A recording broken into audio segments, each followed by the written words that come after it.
Erev Tov à tout le monde. On est toujours dans le Zera Shimshon. Dans la semaine dernière, on avait parlé Vatakom Be'od Laila de la Eshet Chaï qui se réveillait en pleine nuit et qui travaillait plus que ce qu'elle devait avoir et ce qu'elle devait faire, et que son mari lui-même il lui prenait son argent et elle disait rien. Vatiten teref le beta. Et avec le surplus de l'argent, à la place d'essayer de se gâter, alors comme toutes les mamans juives, vatiten teref le beta. Elle donnait à manger à sa famille, elle gâtait sa famille. Vechok le narotea. Et même les femmes de ménage qu'elle amène, parce qu'elles travaillent dur, alors elle les paye. Le verset il continue et il dit Zamema sadea vatikacheu. On va voir qu'est-ce que ça veut dire le mot Zamema. Sadea, son champ, vatikacheu, et elle va prendre Mipri kapea, du fruit de ses pommes, les pommes de la main, natakarem, elle va planter une vigne.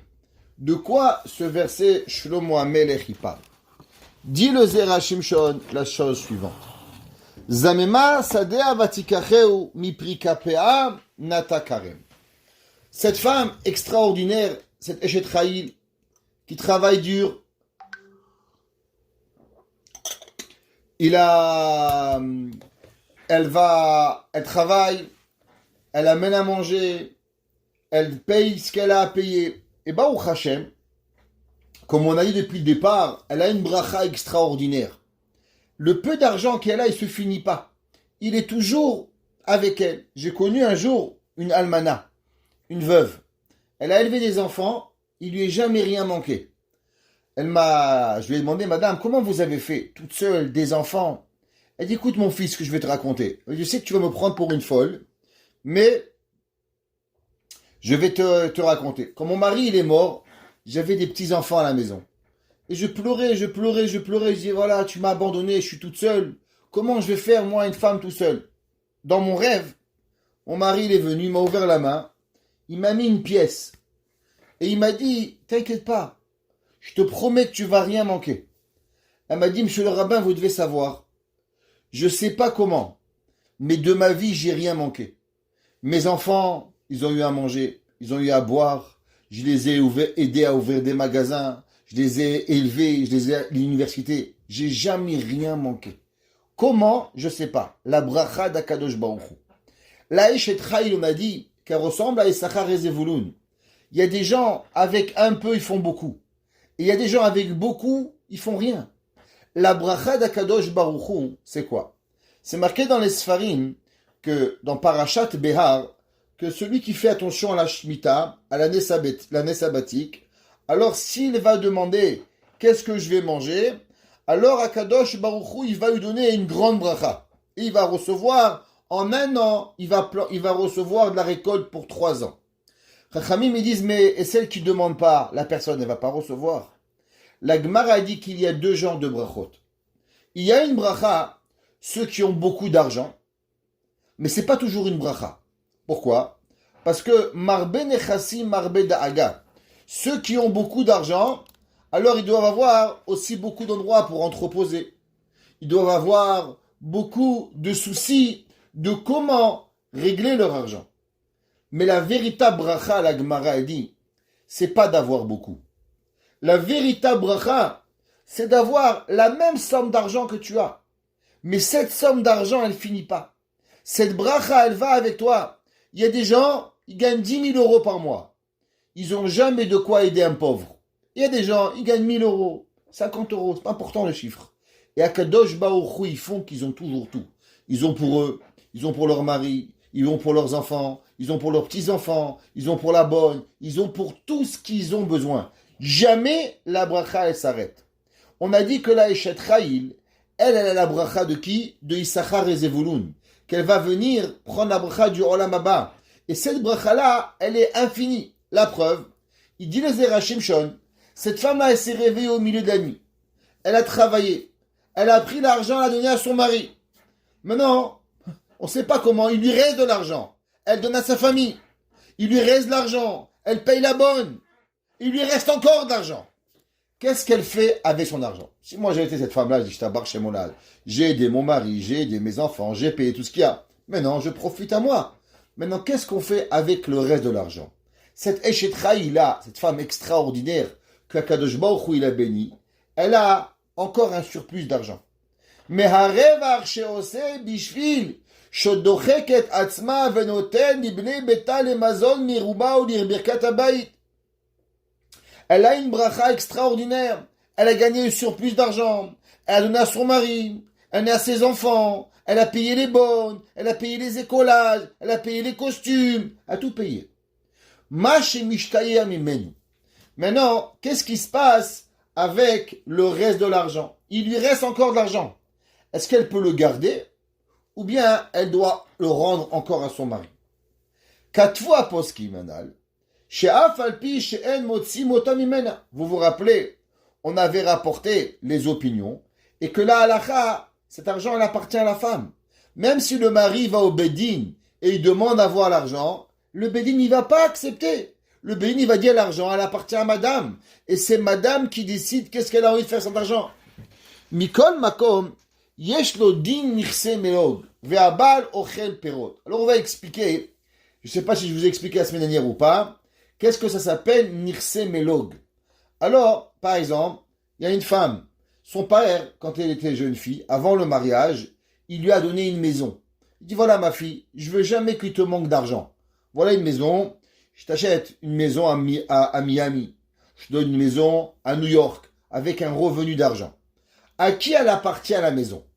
Même si la femme, tout ce que la femme elle a, ça appartient au mari, cette maison, elle appartient pas au mari. Cette maison, elle appartient à la femme. Ça s'appelle Nirse Melog. Maintenant, qu'est-ce que dans cette maison, il y a deux choses. Il y a le keren, ce qu'on appelle, le capital, et il y a l'intérêt. Alors la maison, le mari pourra jamais vendre. Maintenant, qu'est-ce qui se passe si l'argent, la maison, elle ramène tous les mois un loyer? 1000 euros, 2000 euros, 50 dollars, 20 dollars, 3 dollars, c'est pas important. À qui il appartient l'usufruit? La Torah dit que l'usufruit du capital de l'épouse, c'est comme un travail et ça appartient au mari. Exemple, votre papa, avant de vous marier, vous donnait $1 million. Il vous l'a mis dans une banque. Madame Benoliel, $1 million en banque. Ouais, il lui a mis. Maintenant, ça fait 2% par année. 2%, 20 000 euros, 40 000 dollars, et ça augmente les intérêts. À qui ils appartiennent les intérêts? Les intérêts, ils appartiennent au mari. Ils n'appartiennent pas à la femme. Le mari, il a un droit d'avoir les intérêts. Pas toucher au capital. Le capital, il lui appartient pas. Il appartient au mari. Encore, n'oubliez pas qu'on parle toujours à condition que le mari nourrit la femme. Dans le cas où le mari, dans le cas où le mari, il nourrit pas sa femme, alors le mari, il peut rien réclamer. Ou bien la femme, elle dit, je te donne rien et je me débrouille tout seul. Mais dans le cas où ils ont un accord, que le mari, il aide sa femme, il donne à manger, il nourrit sa femme, il paye tout à sa femme, l'usufruit, il appartient à la femme. Maintenant, qu'est-ce qui se passe si la femme, maintenant, tous les soirs, elle se lève à 3 heures du matin, et elle travaille pour une compagnie. Et elle gagne 1000 euros par nuit. 1000 dollars par nuit. À la fin de la semaine, 5000 euros. Et elle place cet argent. Cet argent-là, elle est placée à 10% d'intérêt.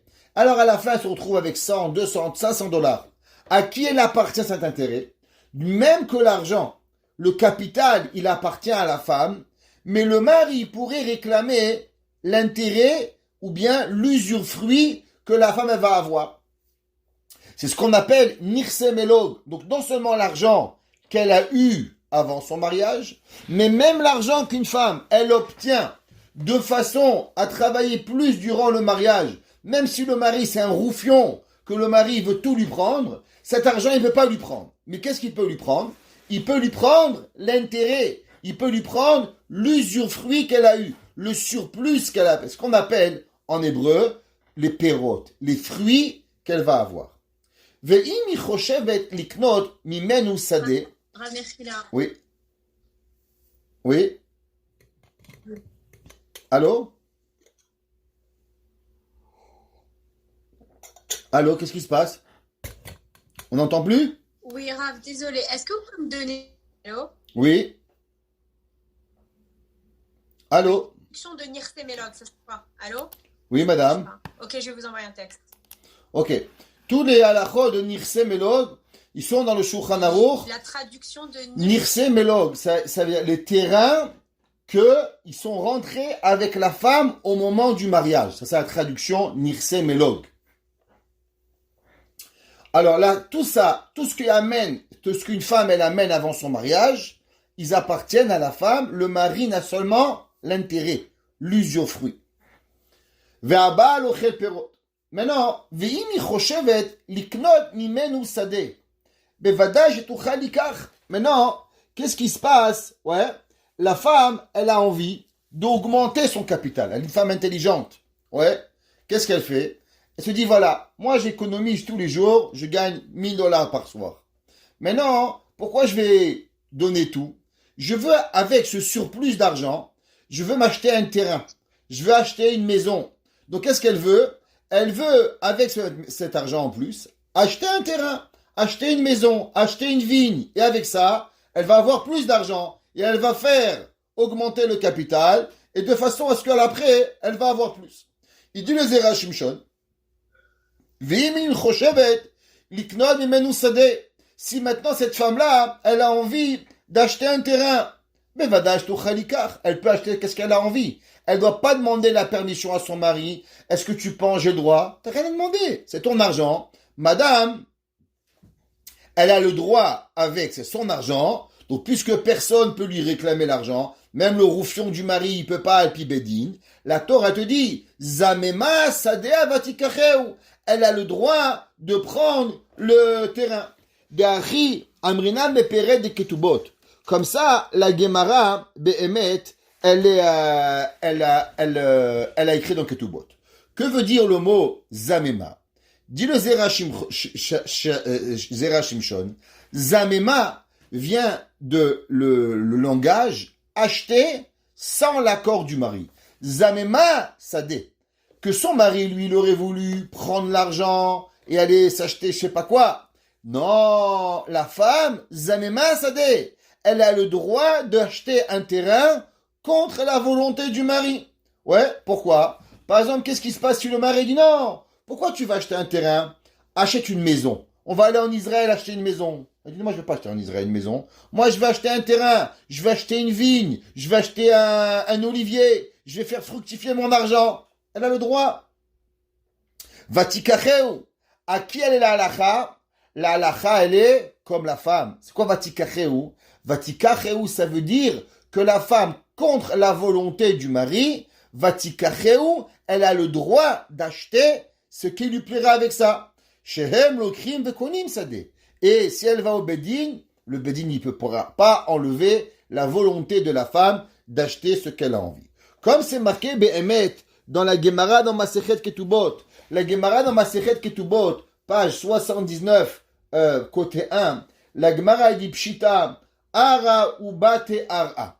Alors juste que je vais expliquer que la Gemara dit comme ça. À l'époque, les maisons, et je vais vous dire même plus que ça, à part en Amérique du Nord, où les maisons, les gens achètent des maisons, pas vraiment pour pouvoir y habiter. Ici, les gens, ils ont une différente façon d'habiter. Les gens, ils habitent dans ils achètent une maison dans un townhouse, après ils achètent une plus grande maison, et plus le temps ils avancent, et plus ils augmentent la maison. Les maisons, elles sont pas faites pour rester toute la vie. En France, par exemple, les gens achètent une maison, dans 100 ans, tu repars là-bas, il a la même maison. Ils n'ont pas le fait, c'est très compliqué d'acheter une maison, le notaire, 15%, les crédits à la banque, c'est une galère. Les gens, quand ils achètent une maison, c'est vraiment pas pour faire du business. Personne n'achète une maison à l'intention de la revendre pour pouvoir véritablement s'enrichir. La maison, c'est pour y habiter. En Canada, en Amérique, véritablement, les gens achètent une maison pour faire une affaire. Ils te disent, va dans tel endroit, demain tu le revends, tu fais plus. Regardez, en Israël, les gens ils vont acheter dans des endroits qui sont pas terminés. C'est une maison. après le terrain il prend de la valeur, et après tout ça pour un jour, arriver à Arnof et avoir la grande maison là-bas dans le quartier qu'ils veulent. Mais comment ils commencent? Ils commencent dans un petit quartier pourri, avec un 2 pièces, après c'est un 4 pièces, et après doucement. Les maisons, c'est devenu un moyen de faire de l'argent. C'est pas un moyen pour habiter. La Gemara a dit, dans ce type d'habitation, où la maison, elle était jamais pour pouvoir faire de l'argent. Elle était seulement pour pouvoir habiter. Quand il y a une décision à prendre, qu'il y a deux opinions, la femme, elle veut acheter un terrain, et le mari veut acheter une maison. En un mot, la femme veut investir sur un avenir, et le mari, il veut la tranquillité d'esprit. C'est quoi? T'achètes une maison, bon c'est bon, t'as la maison, c'est fini, t'as pas de loyer à payer, il n'y a rien à avoir. Qu'est-ce qu'on fait? Est-ce qu'on achète le terrain qui a un futur? Parce qu'on peut planter, on peut avoir des fruits chaque année, ouais. On peut faire, ou bien non, ou bien Je vous ai perdu, allô? Est-ce que j'ai perdu les gens? Non, c'est bon. Ah, ok.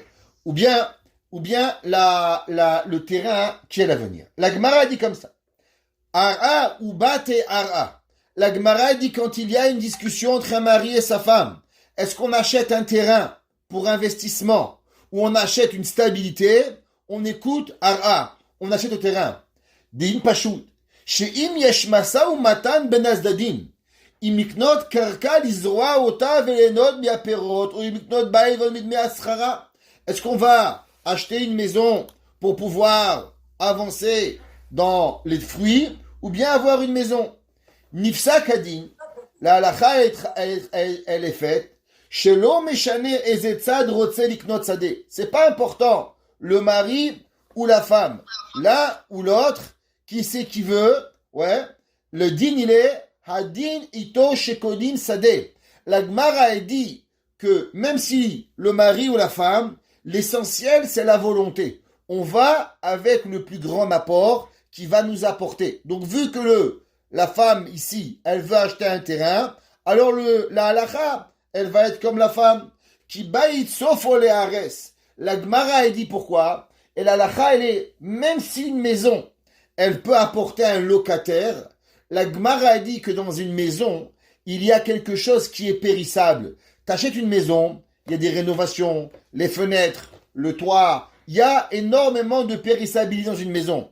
À l'inverse, dans un terrain, qu'est-ce que tu achètes? T'achètes pas les arbres, t'achètes le terrain, la fertilité du terrain. Donc automatiquement, il ne sépare pas. Le prix que tu payes, ça va toujours augmenter. Tu peux planter des pommes, il n'y a pas de pommes, tu plantes des oranges, il n'y a pas d'oranges, tu peux planter autre chose. Donc automatiquement, il y a plus à gagner dans un terrain qu'il y a à gagner dans une maison.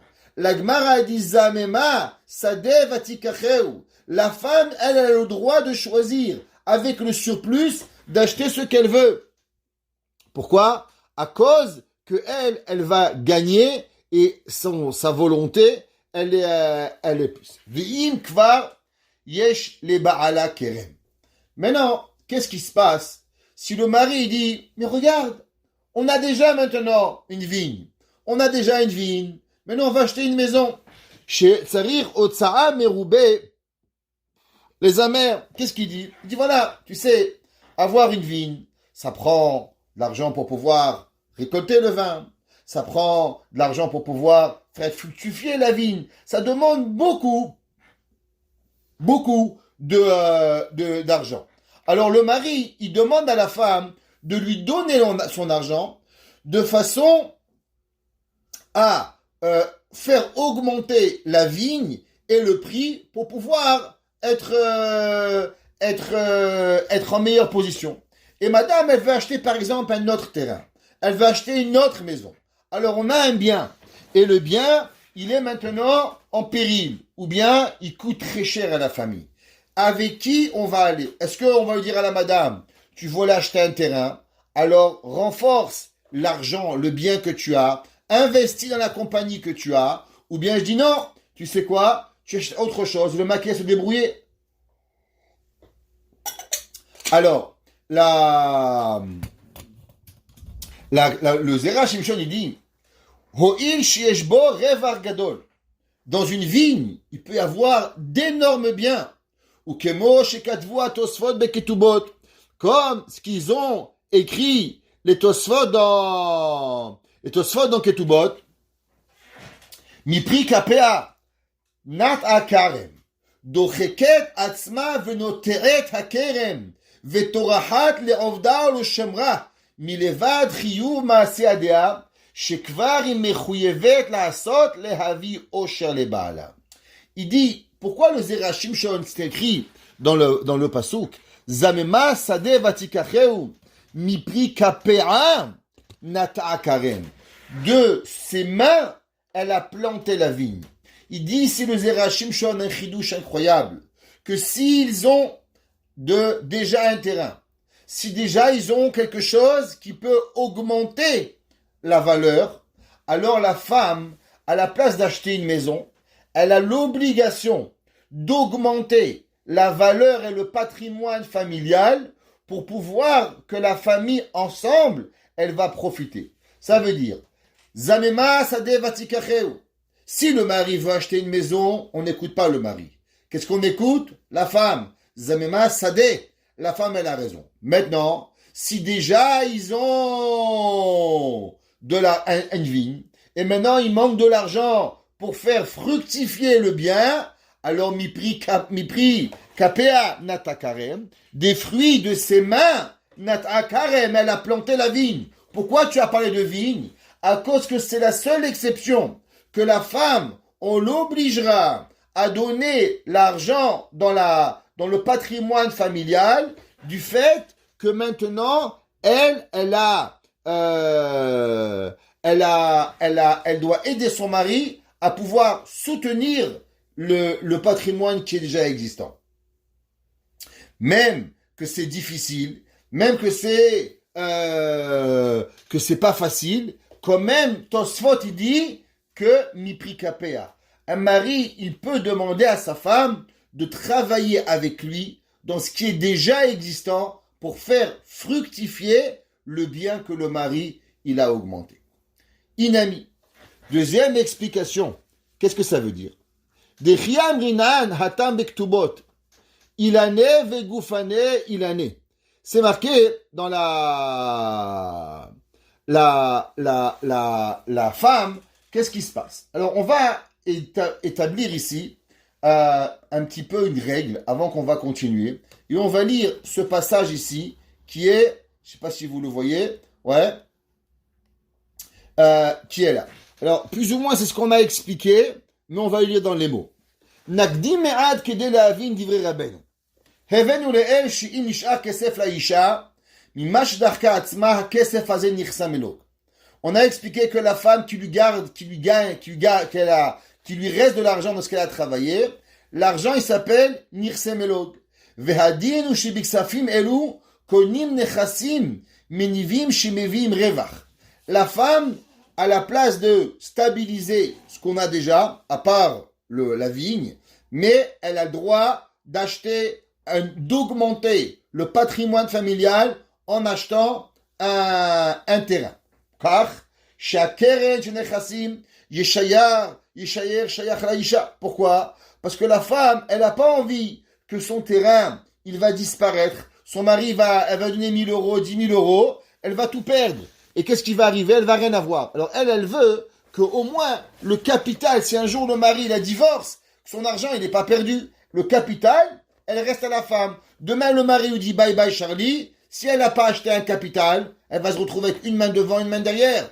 Mais si le mari, la femme elle s'est acheté un terrain, alors même si le mari divorce, il aura mangé l'usufruit, mais le capital il restera à la femme. Et la Torah, faut savoir que parmi les premières nations du monde, qui c'est qui a donné des droits aux femmes, malgré que les gens ils pensent que la Torah, elle est misogyne, et que la Torah, elle pense pas à la femme, c'est faux. La Torah, elle s'est assurée que la femme, elle a des droits, même quand elle divorce. Exemple, la Ketouba. Qui c'est dans les nations Goy a pensé à s'assurer que la femme, elle a de quoi vivre pendant 1 an après le divorce? Qui c'est qui a donné le droit aux femmes d'accepter ou de refuser le divorce? c'est nous qu'on a accepté. C'est Rabbeinu Gershom, il y a déjà plus de 1000 ans qu'on a déjà établi des droits aux hommes et aux femmes. Qui c'est qui a établi, même à l'époque où il y avait les droits aux hommes de marier plusieurs femmes, qui c'est qui a donné au droit aux femmes d'accepter ou de refuser le mariage si le mari s'engageait pas à demander la permission à sa femme d'avoir une autre épouse. Nos ketubot, elles sont déjà depuis 600, 700 ans, depuis Castilia, qu'on parle elles ont été écrites au XIIIe siècle, XIVe siècle au Portugal, et déjà il y avait des droits que les femmes avaient le droit de refuser le mariage si le mari il donnait pas la garantie qu'il n'allait pas se marier avec une autre femme. La Torah a énormément réfléchi à ces droits-là. Et entre autres, que la femme, pas tout appartient au mari. La femme, elle a des droits de travail, elle a des droits de réflexion, bien sûr, elle a droit énormément de droits. Donc, dans ce cas-là, la femme a le droit de placer son argent la façon qu'elle veut pour pouvoir se garantir que le mari ne lui prendra pas tout son argent et un beau jour, il va la jeter comme une savate, chas v'shalom. Ouais. Ve'im yesh diyun ben ha'ba'al le'ishto eze neches iknot, she'echad mehem omer she'rotze iknot ilanot regilim. Maintenant, qu'est-ce qui se passe si il veut acheter des arbres?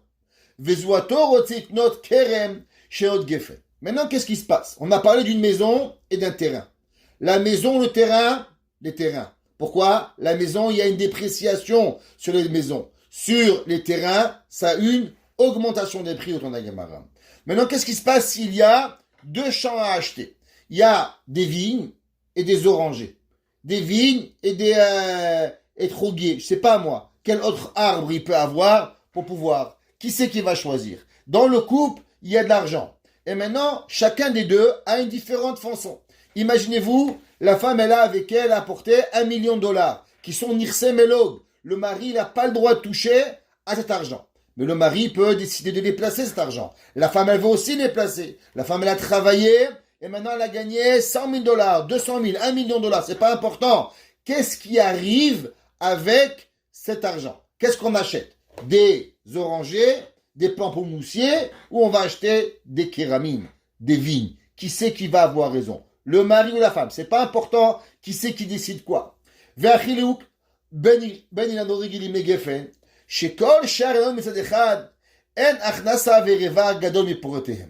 Les autres fruits, il n'y a pas tellement de gains.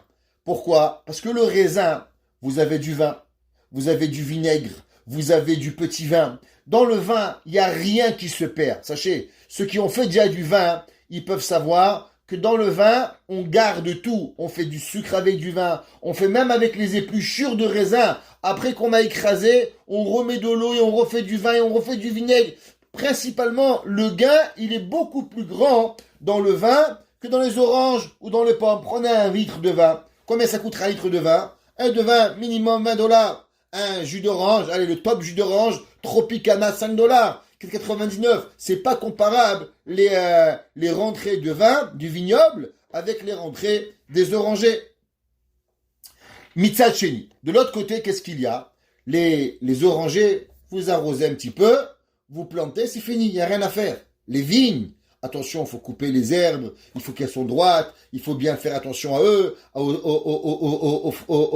aux oiseaux qui viennent. Il y a énormément besoin d'attention pour pouvoir avoir une bonne vigne. Donc d'un côté, il y a un gain qui est stable, sans avoir beaucoup de travail. De l'autre côté, il y a un gain beaucoup plus grand, avec beaucoup plus de travail. Aujourd'hui, on pourrait expliquer cette différence de pensée. Est-ce qu'on pourra placer l'argent d'une façon qui est stable à la banque? Tu mets ton argent, tu fais 2%, t'as rien. Ou bien on va mettre l'argent en bourse, où il y a beaucoup plus de risques. Il faut vérifier la bourse. Qu'est-ce qu'on fait pas? Qu'est-ce qu'on achète? Comment on regarde? Mais les gains peuvent être beaucoup plus grands. Qu'est-ce qui se passe s'il y a devant vous, devant un rave, le mari et la femme, ils ont une discussion. Qu'est-ce qu'on fait? Il y a possibilité de gagner plus d'argent, la mettre à la banque et faire 2%, ou bien le mettre sur la bourse et aller avoir un risque.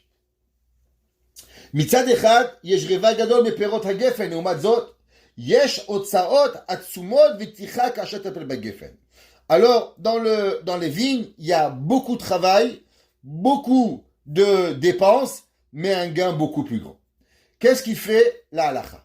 Alors, en un mot, est-ce qu'on va choisir la stabilité versus le risque, ou bien le risque qui est capable de ramener beaucoup plus versus la stabilité? La halakha, elle est que on va aller vers la stabilité.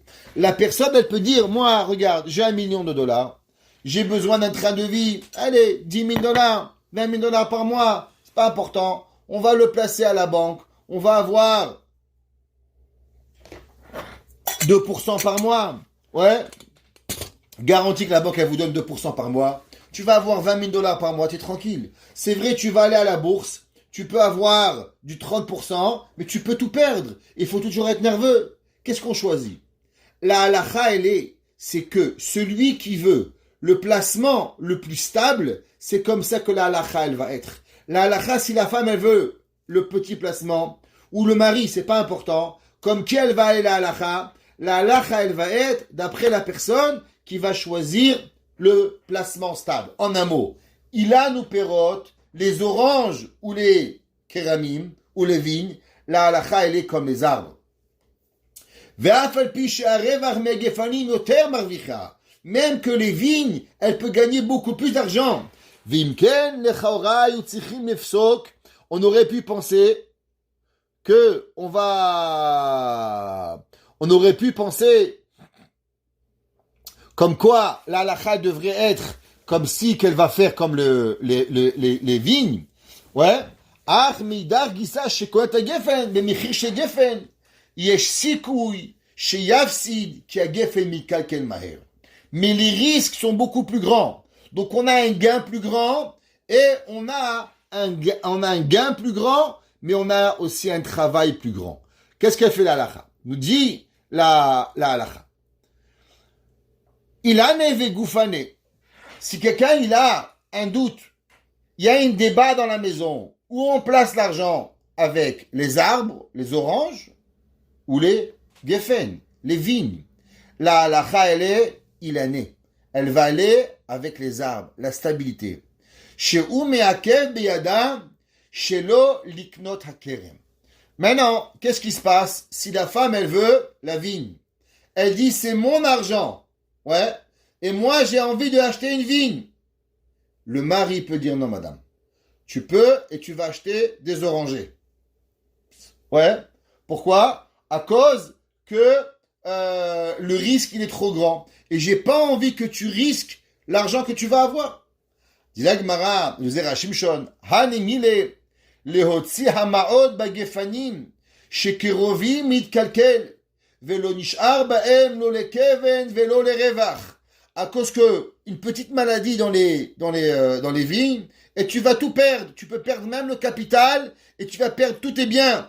Sheoil she'em kvar gefanim gedolim, tsarich item kede shovyam. Aval. Zot haisha. לאחר שלקחה שדה היא לעצמה, נוטעת הכרם בלי הוצאת ממון כלל, שבזה יש רווח ביניהם. En maintenant, qu'est-ce que ça veut dire? Il dit comme ça. Même qu'elle a envie d'acheter les vignes, normalement, le mari, il peut lui l'empêcher. On explique. Hanimile, dans quel cas cela il s'appartient. C'est un chidouche que c'est écrit que dans le Zera Shimshon. On ne le voit pas écrit dans d'autres décisionnaires halachiques, mais il est ramené ici. Rak lehotzi hamaot bagefanim. Il dit, c'est seulement dans quel cas la femme, on ne l'écoute pas et on peut l'empêcher d'acheter des vignes. Écoutez bien qu'est-ce qu'il dit ici.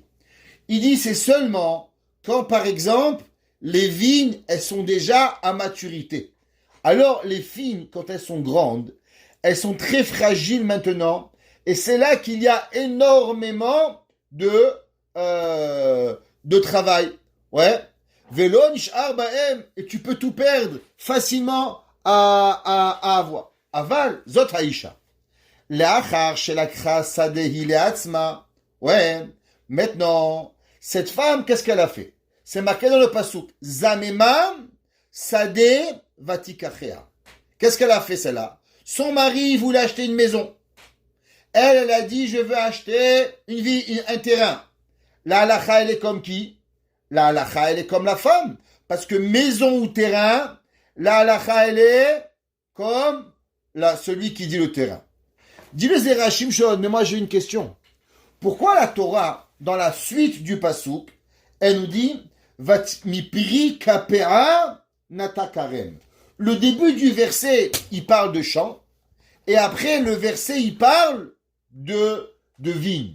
Pourquoi la Torah, elle parle de vigne? Au début, on n'aura pas parlé de vigne. La Torah, elle aurait dit Zamema sade, Zamema kerem batikacheu. Pourquoi la Torah, au début, elle a employé dans le même pasuk le mot sade, qui est un arbre à un terrain neutre, et au milieu, on parle de kerem. Le Zera Shimshon, il dit quelque chose d'incroyable. Il dit ici que la femme, Notat kerem beli otzat maot, שהיא לא מוציאה כסף כיודעות תשובה גדולים, שבזה היא מתחילה הכל מתחילה, ולא יקוננות, יש רבע גדול. Il dit que la Torah, Shlomo HaMelech, il apprend un chidouche. Si la femme, elle a acheté un terrain, et que le terrain est déjà à elle, et que maintenant il lui reste de l'argent, et elle veut planter des vignes, pas acheter un vignoble, elle veut planter des vignes. Est-ce que le mari peut l'empêcher de planter des vignes? Pourquoi? Parce que le mari va lui dire, mais les vignes c'est dangereux. La femme, elle peut dire, c'est vrai que les vignes c'est dangereux, mais à quel moment les vignes sont dangereuses? Quand j'achète des vignes qui sont déjà à maturité. Alors tu payes très cher les vignes, et du fait que tu payes très cher les vignes, avec le moindre microbe, tu peux tout perdre, et tu peux perdre tes vignes. Mais maintenant que j'ai acheté un terrain, le terrain, il est à moi. Le terrain, il vaut l'argent. Maintenant, est-ce que tu peux m'empêcher de planter? Je veux planter des vignes. Imaginez-vous ce mari. La femme, elle travaille la nuit. Elle lui gagne de l'argent. Elle lui achète elle veut acheter un investissement. Le mari lui casse la tête. Pas ça. Elle va au Bedin. Elle gagne au Bedin. Le Bedin lui donne la permission d'acheter un terrain. Maintenant, elle va dire, ok, je veux planter une vigne. Elle dit, non, tu plantes des oranges. On parle vraiment d'endbar. On parle d'un mari qui n'a pas compris, qu'il est marié avec une femme entrepreneuse, une femme qui a de la logique, une femme qui veut et qui comprend beaucoup plus qu'elle. Malgré ça, le mari veut l'empêcher. Nous dit le Zera Shimshon que le mari ne pourra pas empêcher la femme de planter des raisins. Même que dans la Torah, on peut empêcher le conjoint d'acheter une vigne. Pourquoi? À cause que la vigne, elle est dangereuse. Mais de planter une vigne, ça, le mari peut pas. Et d'où est-ce qu'on sait ça? On sait ça à cause que le verset, il dit, Zamema sade vatikacheu. Elle est allée contre son mari et elle a acheté un terrain. Maintenant, qu'est-ce qu'il dit le pasuk? Mipri kapea nata karem. Maintenant qu'elle a acheté un terrain, elle a le droit elle-même de planter sans l'accord du mari, et la Torah lui donne ce droit-là à la femme à cause que les risques ils sont minimes à cause qu'elle va pas tellement investir, elle va tellement pas investir d'argent, et les risques sont minimes par rapport au gain. Donc on voit ici encore une fois combien cette femme extraordinaire qui a de la vision et comment la Torah elle est venue et elle a protégé les droits de la femme. Comment la Torah, elle réfléchit. Qu'est-ce qui est bien? Quand une personne, elle a une idée, on ne doit pas dire c'est une femme, on n'écoute pas Chave Shalom. On doit réfléchir. Qu'est-ce qui arrive? Une maison ou un terrain? Ou le plus grand investissement? N'oublions pas, c'est son argent à elle. Le mari veut décider. La Torah dit, tu décides pas. Ta femme, elle va décider. Même ce que tu vas planter, on appellerait ça aujourd'hui un contrôle fric. Comme ça qu'ils appellent en anglais. Et malgré ça, la Torah, elle donne les échoutim, les droits à la femme de s'épanouir de la façon comment elle va. Maintenant, on continue dans le pasuk Kret. Le pasuk Kret va parler principalement de la tseniout. Le verset, il dit Hagra, Be'oz motnea vata met zerotea. Traduction du mot, L'Achgor, ouais, c'est de s'habiller et de mettre une ceinture. Était la coutume à l'époque que les femmes, quand elles s'habillaient, elles mettaient une ceinture. Même les hommes à l'époque, tout le monde mettait les élastiques n'existaient pas. Donc comme les élastiques n'existaient pas, on s'habillait et par-dessus les habits, on mettait de mettre des ceintures. Alors il dit, que veut dire le mot hogra be'oz motnea? Ouais, elle s'est mise sur ses flancs, sur ses côtés, elle a posé une ceinture. Be'oz, ouais, avec force. Pourquoi Shlomo HaMelech, il parle d'une femme qui s'est ceinturée avec force.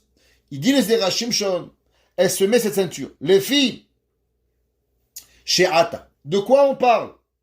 On parle de cette femme, Eshet qui a travaillé la nuit, qui a gagné de l'argent, qui a payé à son mari, elle a payé la femme de ménage, elle a acheté à son mari un terrain, son mari voulait pas, elle a planté une vigne. Maintenant, vous croyez que le mari il aide? Le mari il aide pas. Le mari il est de bas. Et maintenant, elle doit aller dans les champs pour pouvoir tailler les vignes. Les filles, chez Ata, maintenant, après qu'elle a planté ses vignes-là, elle doit aller et elle doit tailler toutes les vignes pour que les vignes restent droites, ou et arranger la vigne et travailler la terre. Et alors, Veshema mehamat hatorah hazeh, sheno ragil beisha, tipol hagorta. Qu'est-ce qui se passe? Cette femme-là, elle va pour travailler. Alors, il y a beaucoup de gens, ils pensent que la fin détermine les moyens. Qu'est-ce que ça veut dire? Tout le monde y connaît la fameuse fable de Monsieur La Fontaine. Est-ce que la Torah, on a le droit de commencer, et on appelle ça que je commence quelque chose, et à la fin, je sais que je vais arriver tordu.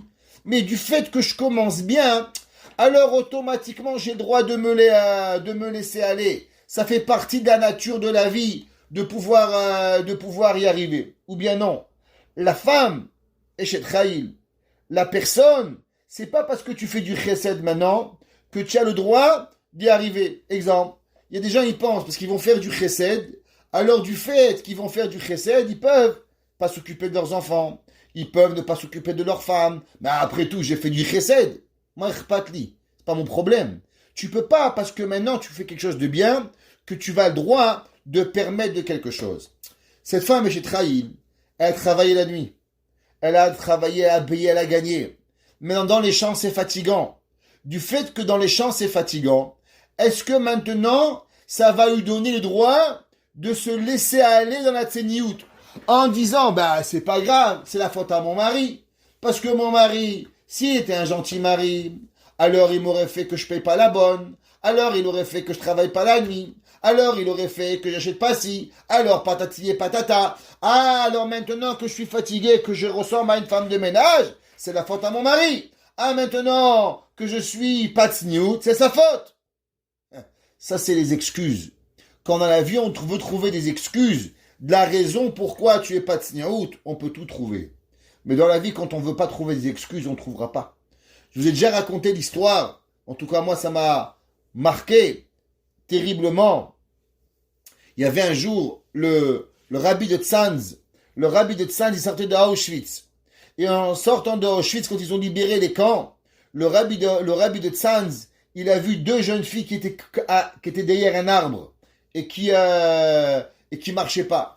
Le rabbi leur a dit, vous êtes fatiguées, mesdemoiselles? Qu'est-ce qui arrive? Pourquoi vous marchez pas? Elles lui ont dit, Rabbi, dans le camp, on n'avait pas des collants, mais on était des prisonnières. Maintenant, on est libre. Comment on va marcher, sortir du camp sans collant? Alors, on va reprendre. Deux jeunes filles de 14 ans qui sortent de Auschwitz, qui ont vu leur mère morte, leurs sœurs, leurs amis, de l'atrocité pendant des années. Le jour où tu es libre et tu cours, moi, tu m'ouvres la porte, je deviens Carl Lewis, je me sauve jusqu'au Zimbabwe. À quoi elle pense? Elle pense au collant. Comment je vais arriver à pouvoir sortir dans la rue? Le rabbi, il avait des chaussettes, il a enlevé les chaussettes, il a coupé ses 2 chaussettes et il a donné une moitié à chacune d'eux pour qu'elles puissent sortir. Mais moi, c'est pas que le rabbi il a coupé les chaussettes, l'histoire. Ce qui m'a marqué dans l'histoire, c'est comment une personne, au moment où il a le plus grand des bonheurs, le moment où il est dans l'extase totale, les gens couraient dehors, il y en a qui mangeaient, cherchaient leur mère, cherchaient leur père, cherchaient leurs frères, cherchaient leurs sœurs. À quoi ils pensent? Ils pensent pas trouver une excuse. Ils pensent à Avat Hashem. Ça m'a toujours fait penser à l'histoire de Yaakov Avinu. C'est marqué dans les livres que, dans la Torah, c'est marqué dans la paracha de Vayechi, que Akadosh Baruch Hu, Avraham Avinu, quand il est arrivé, Yaakov Avinu, quand il est arrivé à Mitzrayim, c'est marqué que Yosef, il s'est mis sur son cou et il a pleuré. C'est pas marqué que Yaakov, il a embrassé son fils. Rashi dit pourquoi il n'a pas embrassé. Rashi dit à cause que Yaakov Avinu, il faisait Kiryat Shema. Tous les commentateurs, le Maharal entre autres, il demande la question. Il dit je comprends pas. Si c'était le temps de Kiryat Shema, alors pourquoi Yosef, il n'a pas fait Kiryat Shema? Et s'il y avait du temps après pour faire Kiryat Shema, alors pourquoi Yaakov Avinu, il n'a pas fait Kiryat Shema après? Il y a plein d'explications. Et j'ai acheté un livre, il donne au moins 50 explications. Mais je pense que la plus belle des explications, c'est une des explications la plus connue. Yaakov Avinu, il a dit c'est quoi Shema Israël? Shema Israël, ça veut dire aimer Dieu. Et quand on dit Dieu aimer Dieu, on dit Ve'ahavta et Hashem. Et tu aimeras Hashem. Qu'est-ce que ça veut dire tu vas aimer Hashem? Quand je suis angoissé, que j'ai personne avec qui parler, que mon téléphone il sonne pas, mon ordinateur il marche pas, ma mère elle est pas là, ma femme elle est pas là, ma soeur elle est pas là, mon fils il est pas là, et que j'ai rien à faire, je dis bon, j'ai rien à faire, allez viens on va prendre un lit de Torah, on va prier à Dieu. Ça vous croyez que vraiment, ça s'appelle Ahavat Hashem? C'est quoi Ahavat Hashem? Ahavat Hashem c'est au moment où vous avez tout. Au moment où on a la plus grande des extases envers Dieu, et au moment où j'ai le plus grand de la plus grande joie, qu'est-ce que je fais? Je tourne ma joie vers Akadosh Baruch Hu. Il a dit Yaakov Avinu, au moment où il a cru que son fils mort pendant 22 ans, il venait de recevoir la Shekhinah, il venait de recevoir le roi HaKodesh, comme il dit en anglais, the Holy Spirit. Yaakov Avinu commençait à rentrer à Mitzrayim, et il voulait nous comprendre qu'est-ce qui va arriver avec toute l'histoire du peuple juif.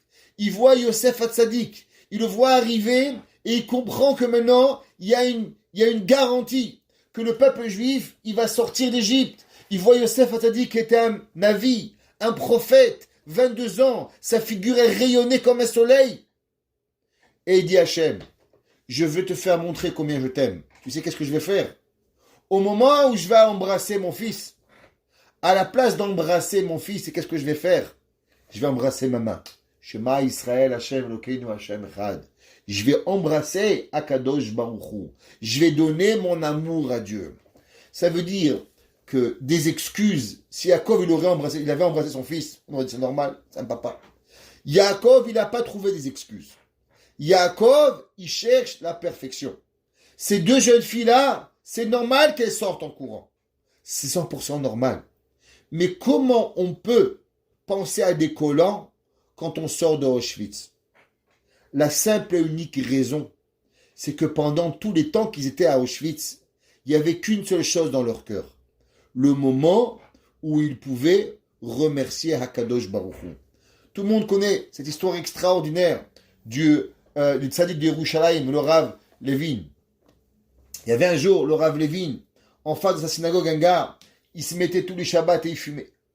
Le Rav Levin, une fois, 2 fois, il va le voir et il dit, monsieur, vous fumez, je vous comprends, vous avez un tserara, je vous juge pas, mais pourquoi en face de ma synagogue? Qu'est-ce que je vous ai fait, moi? Il dit, monsieur, non seulement j'aime pas Dieu, mais je veux pas que les gens ils aiment Dieu. Il dit, pourquoi? Il dit, parce qu'à Auschwitz, il y avait un homme qui mettait téphilines. Et tous les jours, quand il mettait téphilines, il demandait à tout le monde, pour pouvoir prêter ses téphilines, un bout de pain. Et il abusait de la mitzvah qu'il avait pour pouvoir prendre la pauvre bout de pain que les autres ils avaient. Et il y avait des gens qui faisaient des queues pendant des heures pour pouvoir prendre les téphilines, et lui il mangeait comme un cochon, il mangeait tout le manger des autres, et il avait téphilines. Et sur le prétexte de la mitzvah de téphilines, il a abusé des gens. Je ne peux pas supporter un Dieu comme ça. Le Rav Levin, il lui a dit, je comprends. Mais pourquoi tu regardes la personne qui a vendu tes filines?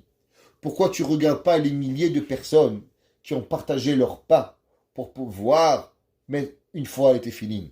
Ça veut dire que on a le droit de ne pas mettre les téfilines si on a crevé de faim.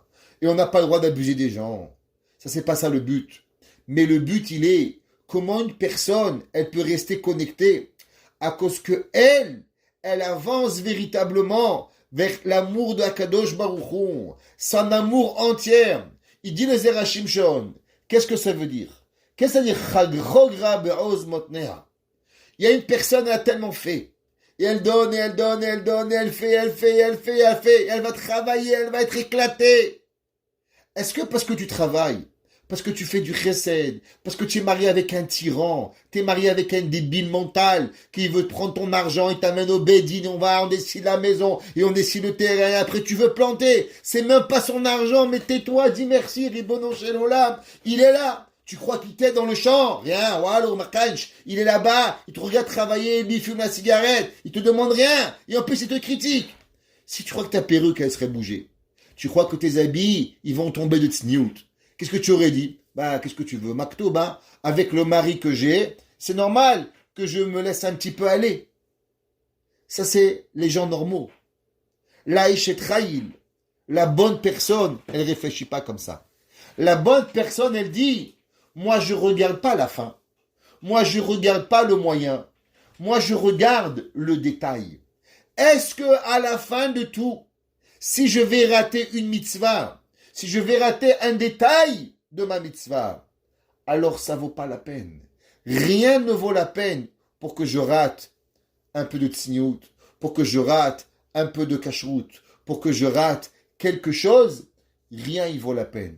Pour que je me bagarre, pour que je fasse n'importe quel mida lotova, ça ne vaut pas la peine. J'ai pu faire plein de mitzvot, j'ai pu faire énormément de choses, mais si à la fin de tout, pour une bêtise, je peux tout perdre, eh ben malheureusement, rien y vaut la peine. Il dit le Zera Shimshon, elle va au champ, elle prend cette ceinture et elle la serre de toutes ses forces pour s'assurer qu'au moment où elle a encore la force, alors elle va jamais s'habiller d'une façon que même à la fin de la journée, elle manquera le moindre de tsniout qui peut arriver. ושמא מחמת הטורח הזה, שאינו רגיל באישה, תיפול חגורתה. Elle fait un travail qui n'est pas féminin, qui est masculin. Alors, couper les herbes, ramasser le bois, c'est pas normal. Est-ce que ça donne le droit, alors de pouvoir, un jour, il y a quelqu'un qui est sorti, une femme, je l'ai rencontrée en pantalon, dans la rue, une femme religieuse. Je dis, mais regardez, de toute façon, mais qu'est-ce qu'on fait là? Elle me dit, mon mari, il n'aime pas sortir des poubelles. Moi, il parce que ton mari n'aime pas sortir des poubelles, ça te donne le droit de sortir en pyjama dans la rue. Mais il y a des gens qui te regardent. Il y a des gens qui sont dehors. Qu'est-ce que tu fais? Reste chez toi. Prends ton mari, lui met son dos sur la tête. C'est pas parce que tu as voulu être sa déquête sur ton shalom baït, ou bien parce que je sais pas quoi, qui te donne le droit de manquer de tsniout. C'est ça qui dit le Zera Shimshon. On n'a jamais le droit d'arriver à aucune légèreté dans la halakha, même si on a fait des milliers d'efforts auparavant. Le but de la tzadikette, du tzadik, c'est dans le détail à la fin qui peut arriver.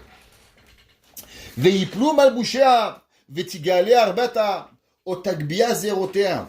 C'est pour ça que peut-être les coudes, ils vont se lever. C'est pour ça que c'est marqué vate ametz. C'est de quoi vate ametz? Ouais, elle a serré, elle a bien mis. Elle s'est dit peut-être quand je vais m'abaisser, peut-être quand je vais me lever, peut-être que la fatigue va faire qu'à force de me lever, ma jupe va se craquer, que peut-être que mes coudes ils vont être fatigués. Vateametz zerotea. Elle fait un mahamat, une volonté totale pour que garder la tsniout. Kasher itzicha leharim et yadayim vehu davar megune. Et on sait à combien la Torah elle parle de la tsniout d'une femme. Parce que de quoi on parle? Bien sûr, on ne parle pas que c'est fait exprès. On parle que peut-être, elle risque une fois. Et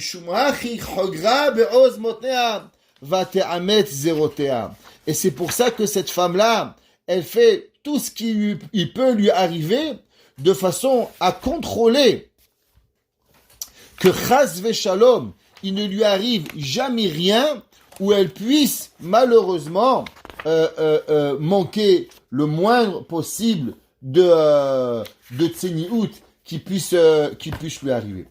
Qu'est-ce qu'on voit d'ici? On voit encore ce principe très souvent. Ouais, les gens y pensent sans faire exprès. Qu'est-ce que ça veut dire sans faire exprès? Ouais, qu'est-ce que ça veut dire sans faire exprès? Le Ramban, Rabbi Moshe ben Nachman, il demande une grande question. C'est écrit que Shabbat, si quelqu'un il a transgressé Shabbat sans faire exprès, par exemple, c'est quoi sans faire exprès? Sans faire exprès, c'est qu'il s'est levé Shabbat matin et il pensait que c'était dimanche et il se lève le matin, il va aux toilettes, il allume la lumière. Ou bien, milieu de la nuit, il est 2h du matin vendredi soir, il est un zombie. Ouais, il a pas travaillé toute la nuit, il est fracassé. Il se rappelle même plus quel jour on est, même pas quelle heure on est, même pas où il est. Et il va, et il allume la lumière. Shabbat matin, dimanche matin, il va au Beth Amikdash, il doit amener un korban. Il dit le Ramban, je comprends pas, miskin. Il est mort de fatigue. Il a travaillé, il est là, il a fait kidouche, il a tout fait le pauvre, il a cuisiné, il a acheté avant Shabbat, il a nettoyé, tout fait. Et à la fin, il a transgressé Shabbat, malheureusement. Ouais, qu'est-ce que tu lui dis? Tu dis, ah, tu as transgressé Shabbat. Alors, tu vas être puni. Qu'est-ce que tu vas faire? Tu vas amener un korban. C'est quoi un korban? Une vache. Imaginez-vous acheter une vache aujourd'hui. $5,000. Attends, tu rigoles ou quoi? $5,000 pour quelque chose que j'ai même pas pensé. Depuis quand on doit amener une avéra pour ça? De plus, on a un principe, vous savez, que si moi je pense faire du mal, je vous ai pas fait du mal. J'ai juste pensé faire du mal. Je suis pas chayav. Alors pourquoi, quand j'ai fait une action sans penser, je dois être chayav? Il dit le Ramban, parce que il n'existe aucune action qui arrive à la personne si la personne, elle n'a pas eu l'intention au préalable de la transgresser. Ça veut dire qu'en vérité, une personne, si elle prend les précautions nécessaires, jamais elle arrive à transgresser Shabbat. Une personne qui s'est jamais posé la question, bon, il fait noir dans la toilette, j'allume ou j'éteins? Allez, quand même, ça coûte de l'argent. Peut-être que j'allume la lumière. Ah, j'ai envie de prendre ma nouvelle robe verte, je la trouve pas, il fait tout noir. J'aimerais bien ma nouvelle cravate violet. Ah, je l'ai pas eu. Peut-être que j'allume. Si tu avais pas eu une pensée un jour d'allumer une lumière Shabbat, jamais tu vas allumer une lumière, Béhémet, même sans faire exprès. Tout ça commence comment? Tout ça commence parce que tu avais un jour une pensée. Quand tu as une pensée négative quelque part, alors automatiquement, Akadosh Baruch Hu t'amène que doucement, doucement, tu amènes la pensée qui arrive. Plus que ça. La Gemara, elle dit, un homme, il monte sur une échelle. Il y a un gars, il passe, il tombe, l'échelle, elle se casse, il doit partir en galoute, en exil. Pourquoi? Qu'est-ce qui s'est passé? Pourquoi il doit aller en exil? La Gemara dit, il doit avoir une kapara. Quelle kapara? La Gemara a dit, parce que la vie des gens, c'est pas assez important pour toi. Il dit, quel rapport? Il dit, quel rapport? Parce que si, Béhémet, tu avais la vie des gens importants, avant de monter sur l'échelle, tu te serais assuré que l'échelle, elle est solide. Du fait que toi, tu es monté sur une échelle, sans vérifier est-ce que l'échelle, elle va tomber, ça veut dire que véritablement, la vie, elle n'est pas importante pour toi. C'est pour ça que tu vas partir en galoute jusqu'à la mort du Kohen Gadol. Qu'est-ce que ça veut dire? Ça veut dire que quand il nous arrive quelque chose, il nous arrive parce qu'au départ, au préalable, on n'a pas pris toutes les précautions.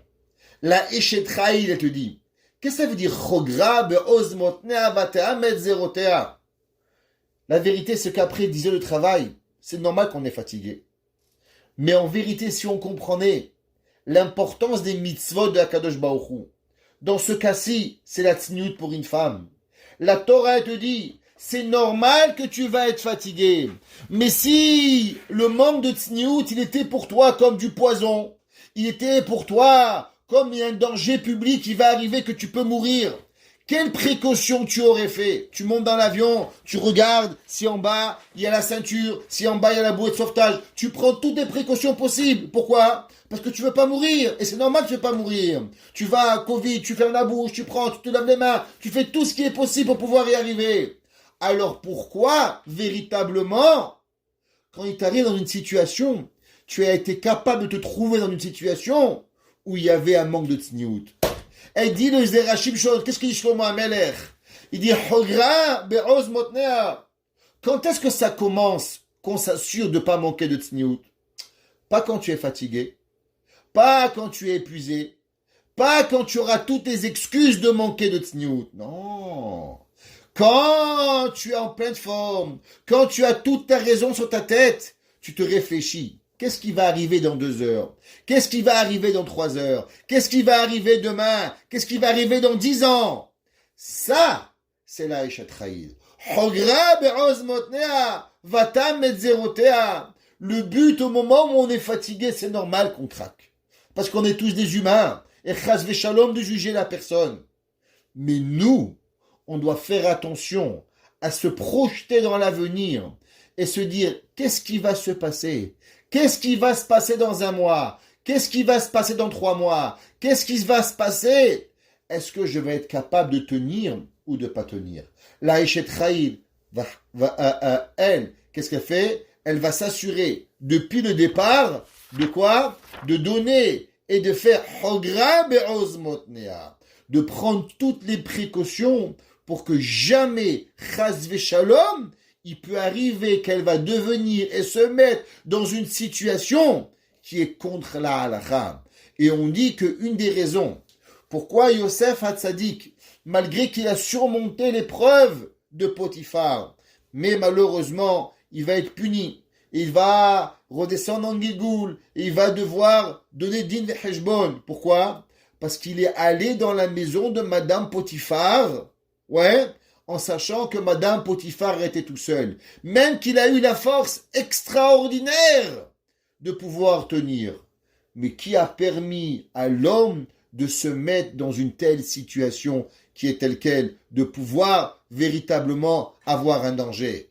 La Eshet Chayil va tahkor be'oz motnea. Elle va s'habiller, s'assurer que ce qui est important pour elle, elle va arriver. Un jour, j'ai appris une grande leçon.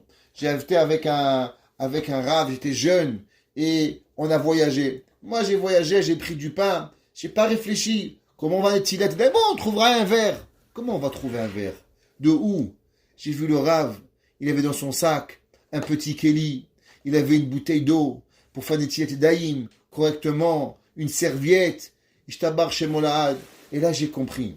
Il y a des gens que pour eux, les mitzvot, c'est pas un hall.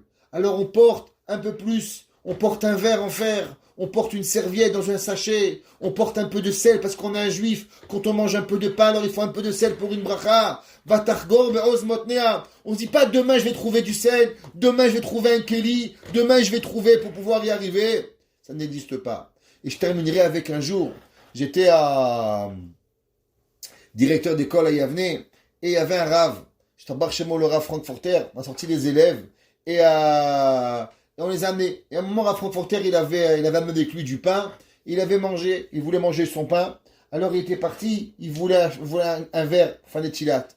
Et il trouvait pas un verre. Il vendait que des souvenirs. Il vendait des souvenirs, il coûtait cher chaque verre. Et le Rav Frankfurter avait acheté un verre souvenir comme 15 ou 20 dollars. Il a dit, Rabbi, pourquoi? Il dit, pour faire des tilates et daïm. Il dit, mais Rabbi, 20 dollars? Il dit, mais est-ce qu'il y a un prix pour une mitzvah? Des années plus tard, j'ai rencontré un élève qui avait lâché la Torah. Et après, il est revenu, il s'est marié avec une juive. Et un jour, j'ai eu l'opportunité, je lui ai dit, mais dis-moi, qu'est-ce qui t'a fait ramener à la Torah?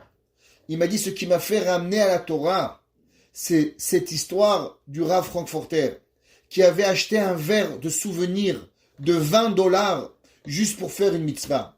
J'ai vu faire des bêtises. J'ai fait des grosses bêtises. Mais qu'un homme, il dépense de l'argent pour pouvoir faire une mitzvah et avoir aucun intérêt de ça, ça, j'ai jamais vu dans aucune bêtise. Ça n'existe que dans le Emet. Et c'est ça qui m'a ramené à la Torah. Vatarkor be'oz motnea. Les goyim, ils voient et demain on verra comment on fera, qui vivra verra. La Torah, c'est pas qui vivra verra. Vatarkor be'oz motnea.